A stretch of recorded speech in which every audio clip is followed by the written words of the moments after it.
ज्या आकावर आणि आकाच्या आकावर बीडचा बिहार केल्याचा आरोप सुरेश धस करत होते, त्याच धनंजय मुंडेंची त्यांनी भेट घेतल्याचं उघड झालं. तब्बल 2 वेळा झालेल्या या भेटी प्रकाशात आल्यानंतर महाराष्ट्रातल्या राजकीय आरोपांची दिशाच बदलून गेली आहे. संतोष देशमुख हत्या प्रकरणामध्ये सुरेश धसांना साथ देणारे त्यांचे सहकारीच आता त्यांचे सर्वात मोठे टीकाकार बनलेत.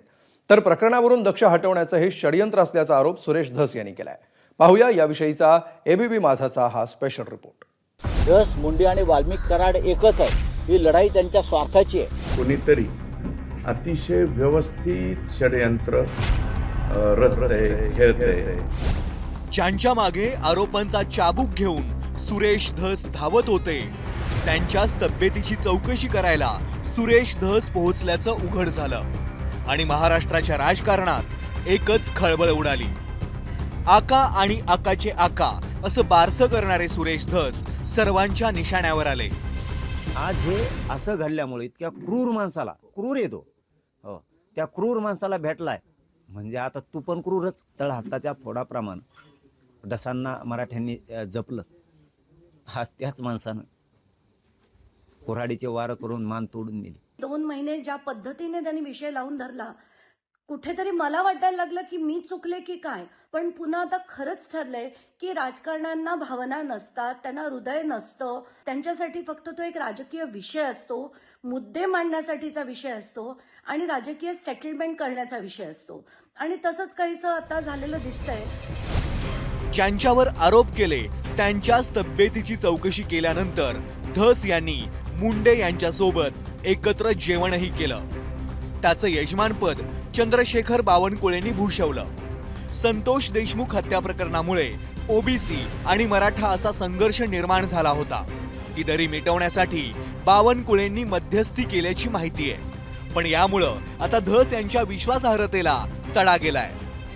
बावनकुळे साहेबांनी सांगितलं जे ते काहीतरी परत एक स्टेटमेंटमध्येच बघतोय मी, मग खरं खोटं बी माहीत नाही की ती सहनिच्छाच केली नाही मी की ते म्हणतात की नाही आम्ही अचानक जेवाय गेलतो. मग दोघांना एकत्र बावनकुळेंनी बोलवलं तर का बीड जिल्ह्याला बदनाम करून बीड जिल्ह्याची वाटच लावायची या भारतीय जनता पार्टीच्या आणि सरकारच्या लोकांना हे बी मला माहीत नाही. मला तेव्हा लोकांनी समजावलं की तुम्ही धस यांची बाजू घेऊ नका. धस हे कधी पलटी मारते. धस, मुंडे आणि वाल्मिक कराड एकच आहेत. ही लढाई त्यांच्या स्वार्थाची आहे आणि दुर्दैवानं हे सत्य होताना दिसतंय. सुप्रिया सुळे यांना मात्र धस यांच्याबद्दल अजूनही विश्वास वाटतोय. मी बजरंग अप्पा सोनवणे आणि संदीप क्षीरसागरांना कॉन्टॅक्ट केलंय. मला असं वाटतं ह्याच्यातून राजकारण कॉम्प्रोमाइजेस जे होत आहेत हे खूप धक्कादायक आहे आणि आश्चर्यजनक आहे. आणि माझा अजूनही विश्वास आहे की सुरेश धस कॉम्प्रोमाइज होणार नाहीत. माझ्या स्वतःच्या सुरेश धसांकडून खूप अपेक्षा आहेत. पण न्याय मिळाला नाही तर टोकाचं पाऊल उचलण्याचा इशारा संतोष देशमुख यांचे बंधू धनंजय देशमुख यांनी दिलाय. या प्रकरणात न्यायाच्या भूमिकेत आपण पहिल्या दिवशीपासून आजपर्यंत आहेत. आरोपीला फाशीच होणार आहे. आरोपीला फाशीच झाली पाहिजे. या सरकारने जर असं काही पाऊल उचललं जेणेकरून या आरोपींना कुठंतरी मुभा भेटली सुटायची किंवा एकही आरोपी ह्याच्यातला सुटला किंवा कुठलाही प्रकार झाला तर आम्ही जे टोकाचं पाऊल उचलणार आहे त्याची सर्वस्वी जबाबदारी जी आहे ही सरकारची असेल. धस यांच्या या सगळ्या वादात आता करुणा मुंडेंनीही उडी घेतली आहे आणि थेट ब्रह्मास्त्र काढण्याची तंबी देत प्रकरणावरून लक्ष विचलित करण्याचा डाव असल्याचंही म्हटलंय. मी आजपर्यंत तो कधीही आपले जे पुरावे आहेत ते घेऊन गेली नाही सीएमकडे. पण आता वेळ आलेली आहे, चांगली वेळ आलेली आहे ज्याच्यामध्ये आपल्याला ब्रह्मास्त्र काढावं लागेल. त्याच्यासाठी मला असं वाटते की मी जाणार आहे, लवकरच लवकर मला टाइम देणार आहे सीएम साहेब. अगदी धस यांची सुद्धा हीच भावना आहे. आपल्या विरोधात कुणीतरी षडयंत्र रचत असल्याचा त्यांचा आरोप आहे. पण फडणवीस मात्र त्यांच्या पाठीशी ठाम असल्याचं बावनकुळेंनी सांगितलंय. मी भेटल्याचं सुद्धा टीव्हीला आलं किंवा लीक केलं गेलं. तर या दोन्हीच्या बाबतीमध्ये माझं असं मत आहे की याच्यामध्ये कुणीतरी अतिशय व्यवस्थित षडयंत्र रचतंय, खेळतंय आणि ते कोण खेळतंय हे सुद्धा मला माहिती आहे. मी माननीय मुख्यमंत्री महोदयांच्या हे कानावरती घालेल.